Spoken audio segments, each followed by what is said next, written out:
Stasiun pengisian bahan bakar umum khusus nelayan tersebut merupakan yang pertama di Indonesia, yang merupakan kerjasama dengan Kementerian Koperasi dan UKM. Dengan adanya SPBUN tersebut, diharapkan mampu memberikan kemudahan untuk para nelayan kecil di kawasan Aceh Besar. SPBUN ini dikhususkan untuk nelayan kecil yang memiliki kapasitas bot di bawah 3 GT. Proses pembelian juga harus dengan menggunakan QR Code agar tidak dipersalahgunakan nantinya. Pihak Pertamina memilih lokasi tersebut dikarenakan belum adanya SPBUN di kawasan Aceh Besar, khususnya Longa. Sebelumnya, para nelayan kecil di kawasan tersebut harus membeli solar hingga ke Banda Aceh sebelum melaut.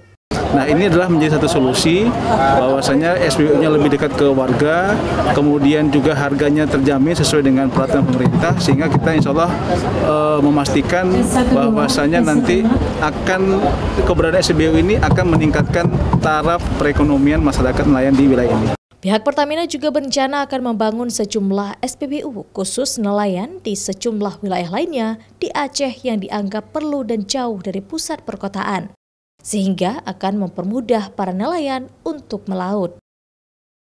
Syahril, Kompas TV, Aceh Besar.